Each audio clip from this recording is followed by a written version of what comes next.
Hello and welcome to Animalia. Coming up, one very tall story about a giraffe. Down at the corral, did someone say branding iron?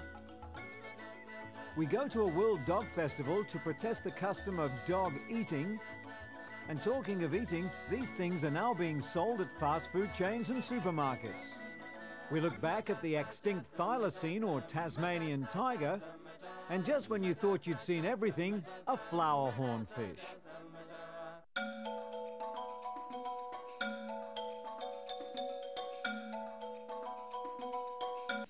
Brazilian scientists confirmed that a bull calf born recently was accidentally cloned as a result of a mix-up in the laboratory at the University of Sao Paulo.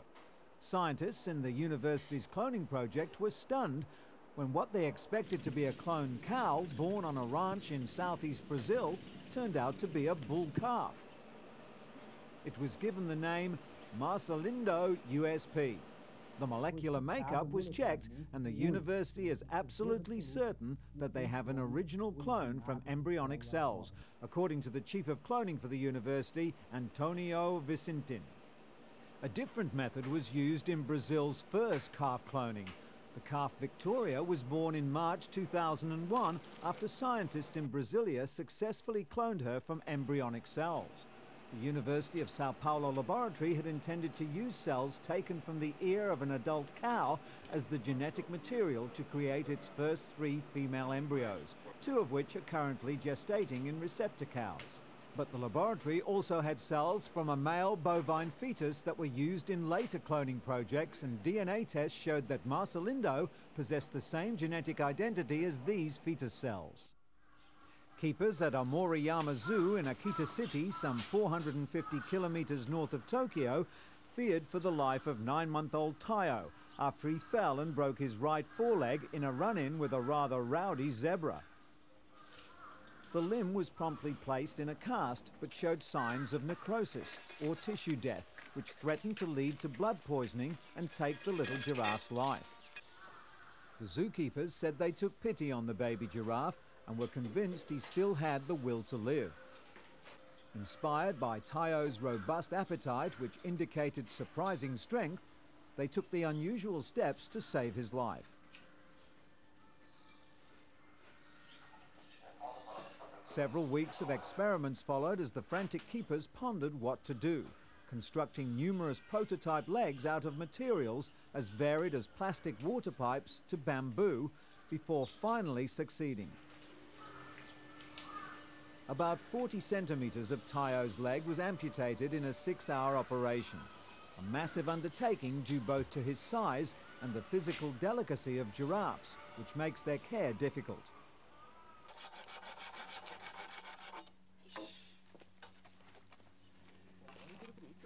Even though Tayo's only a child, he still weighs more than 200 kilograms and stands 2.8 meters tall.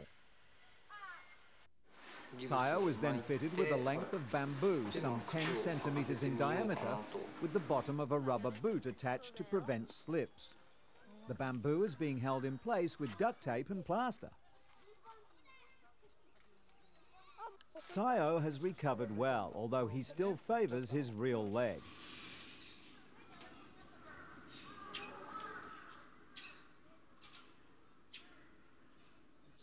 The long-term prognosis is far from clear, since keepers don't know what will happen as Tayo grows bigger. But we'll keep a watch on Tayo and his progression, and we'll let you know in further episodes of Animalia. Meanwhile, scientists have warned that warming temperatures above the Arctic Circle are posing a threat to the polar bear's survival, leading to less ice for the bears to search for their food supply. Polar bears depend on their ability to roam the ice in search of food. Lately, the problem has been that there's just not enough ice to roam anymore. Polar bears have become the latest victims of global warming. There are only 22,000 left in the entire world, and if the Arctic ice continues to melt, scientists say within 60 years they'll become extinct. Arctic ice is already 40% thinner, and average temperatures in the Arctic have risen 4 degrees in the last 100 years. For polar bears, the results are catastrophic. Their hunting season is shorter, and they can't store enough fat to see them through the warmer months. Scientists are tracking the bears to monitor their weight and body fat and to monitor their hunting patterns. A 5,000-pound orca or killer whale has been moved from the south of France to the United States. Shuka flew to America to become part of a new whale breeding program for orca whales at the Six Flags World Adventure Killer Whale Stadium in Cleveland, Ohio. Shuka is a 9-year-old female orca whale considered a teenager by veterinarians. She's expected to have a lifespan of 25 to 30 years. Veterinarians hope that Shuka will soon be joined by Chamois, a 10-year-old male whale currently in Argentina. Shuka was trained at Marineland in Antibes, just outside Nice, for several years before being brought to the United States. Trainers and veterinarians from the United States spent 6 weeks at the French Marine Park to train and bond with the orca before moving her to Cleveland in a specially converted Boeing 747 aeroplane.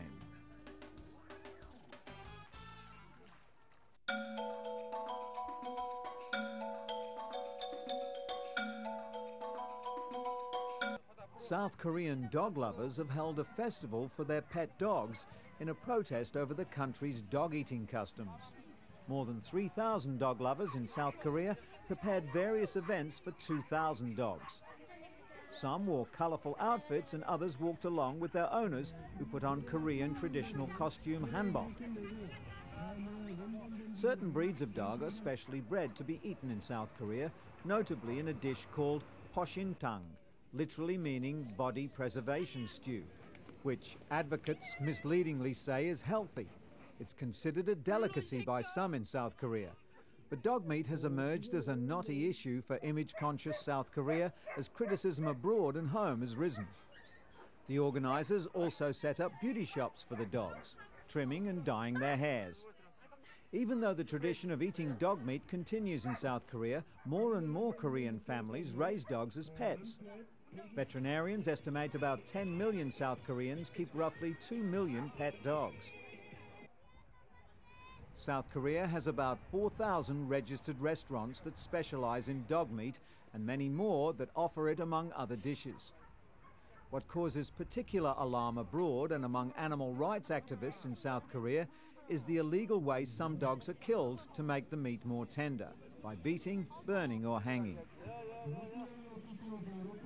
However, as they did during Seoul Olympics in 1988, the South Korean government has decided to take measures to crack down on the mistreatment of dogs. On the other hand, some 100 dog meat restaurant owners and butchers discuss plans to promote dog meat to foreign tourists during the World Cup period. Unlike in the Wild West, wild horses in a German reservation aren't caught with lassos, but with bare hands. Some 300 wild horses living in a reservation in Western Germany are chased into an arena once every year in order to remove the one-year-old stallions.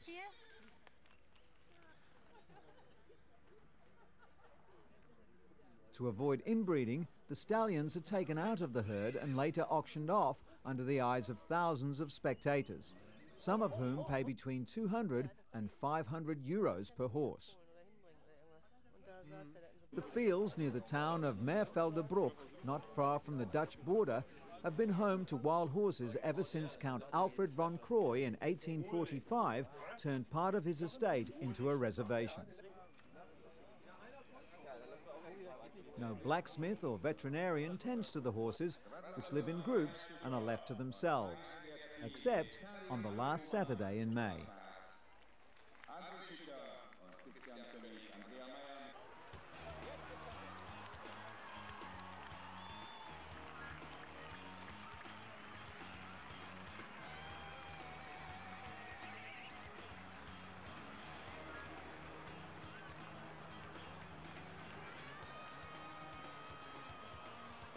The majority of people come to see the catchers wrestling with the horses.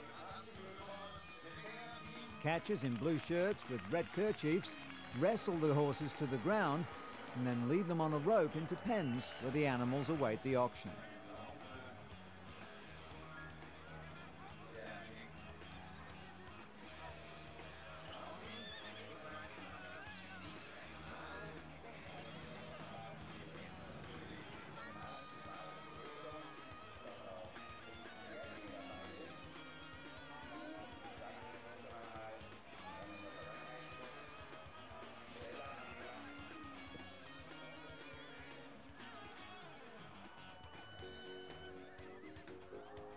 The catcher grabs the horse's neck with one hand and its head with the other.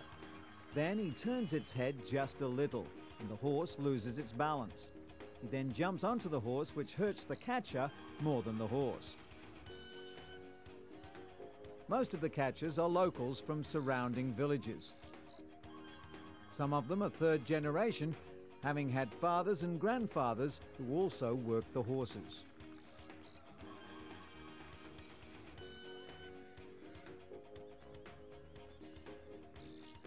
One of the horse wranglers said it's dangerous work, but so too, he insists, is getting out of bed in the morning. Where does he sleep?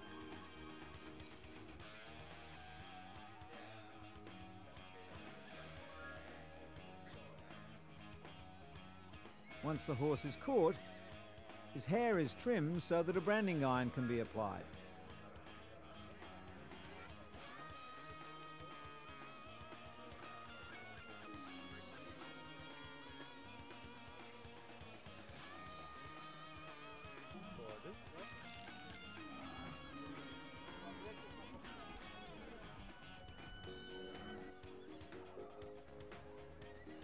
After the chase, the horses are herded into an enclosure to enable prospective buyers a closer inspection before the stallions are auctioned off.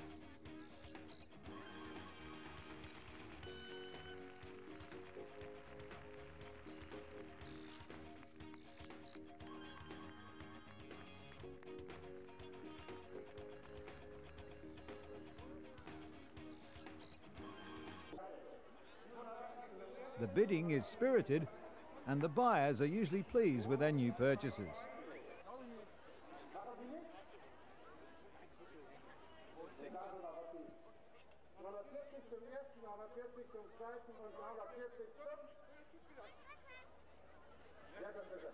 The money raised goes to the perpetuity of the property and its process of keeping the wild horses of Meervelder Broek in genetic order. Somehow I think the horses would rather they just forgot the whole thing.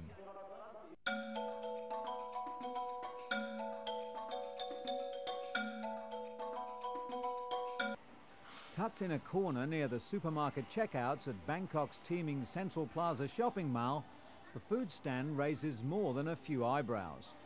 On its brightly lit glass shelves sit trays piled with crispy crickets, grasshoppers, other insects and worms. Curious shoppers stop for a free taste, and many pay 30 baht for a 25-gram cup of the crunchy snacks. Along with this unique fare comes either ketchup or a spicy hot Thai chili sauce for dipping. The stand is part of Thailand's first insect fast food chain, a 31 kiosk network that's already made more money than its creator expected.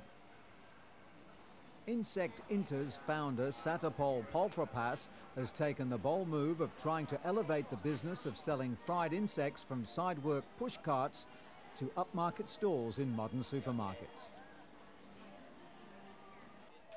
Although Insect Inter's snacks are priced much higher than similar fare from roadside hawkers, the adventurous are prepared to pay more for better hygiene at supermarkets.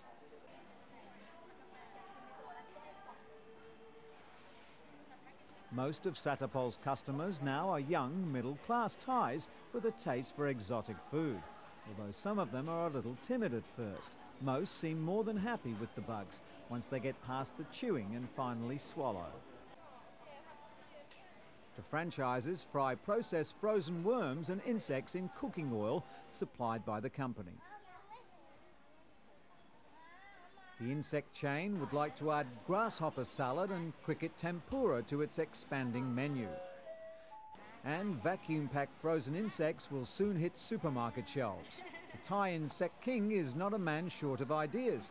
He plans to open Insect City, a restaurant with specialised insect menus in the southern Thai tourist resort of Phuket later this year. Australian scientists announced a breakthrough in efforts to clone the extinct Tasmanian tiger recently. They said they had replicated some of the animal's genes using DNA extracted from preserved male and female pups. The scientists from the Australian Museum in Sydney said they hope to clone a Tasmanian tiger in 10 years if they're successful in constructing large quantities of all the genes of the Tasmanian tiger and sequencing sections of the genome to create a genetic library of Tasmanian tiger DNA. 2 years ago, the museum's scientists, using the extracted DNA, replicated some of the Tasmanian tiger's genes using a process called PCR, polymerase chain reaction. However, the technology for the final stage of cloning, putting the Tasmanian tiger's genetic material into a Tasmanian devil host cell, which had been stripped of its own genetic material, was still to be developed. The Tasmanian tiger, or thylacine, was a dog-like carnivorous marsupial with stripes on its back that lived on the southern Australian island state of Tasmania. The tiger originally roamed Australia and Papua New Guinea, but sometime between 2,000 and 200 years ago disappeared from the Australian mainland. It took man only some 70 years to make the Tasmanian tiger extinct. It may look like any other butchery in the world, but this beef will not be cooked or eaten at home. Raw meat is a delicacy in Ethiopia. It's usually eaten with a traditional Ethiopian pancake called injera, dipped in chili sauce. Weddings, Sunday meals, and any celebration in Ethiopia is not complete without it. However, this meat feast doesn't last for the whole year. For 2 months, no meat will be eaten. Every year from March to May, the Coptic Orthodox Church enters the fasting season of Lent. During this period, eating meat, eggs, butter, and any other dairy products would be considered a sin and is strictly forbidden.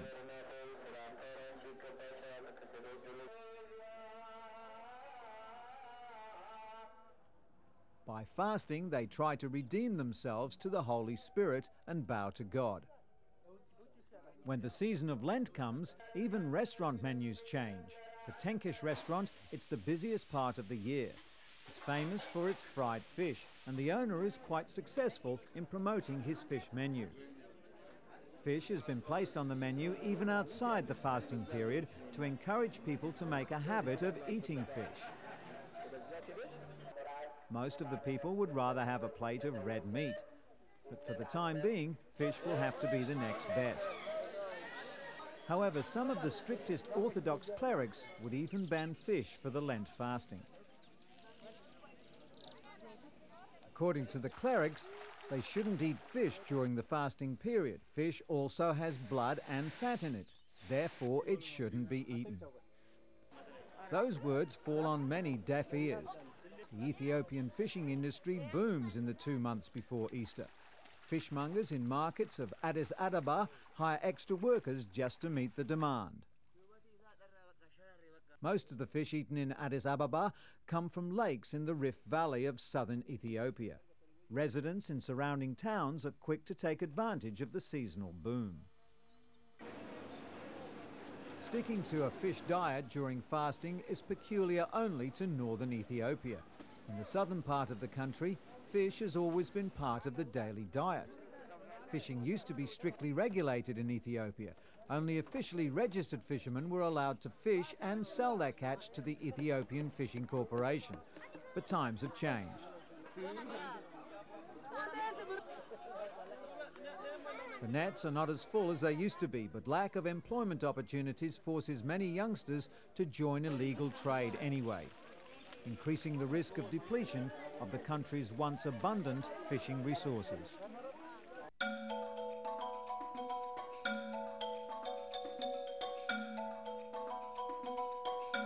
Aquariums across Malaysia now have a new star in their waters, the flowerhorn fish. the latest creature considered auspicious by the Chinese. The fish can be found in coffee shops, retail outlets and private residences, as fish breeders cash in on the latest trend and the demand from enthusiasts. The tropical fighting fish, a hybrid from the cichlid family, is about 0.3 of a metre long and has strange but beautiful markings on its body that some enthusiasts say resemble Chinese characters or numbers. They also say the fish is very tame and can be petted and caressed by owners. For the public, the only unusual feature would be its hump on its head, making it look somewhat like a Boeing 747 aircraft. It's become so popular that no aquarium in Malaysia is complete without a stock of the flowerhorn, since it was crossbred by some enthusiasts about 3 or 4 years ago. One fan of the fish that we spoke to said it's a more thrilling fish than others. Another person agreed. He originally kept flowerhorns for the well-being of the home, and indeed, according to him, things have improved after keeping them. Urban legends abound about how lucky the fish is, with reports of owners striking lotteries. And some are very affordably priced, starting at 15 ringgit or $4, making it the most sought-after tropical fish in Malaysia, Singapore and Hong Kong.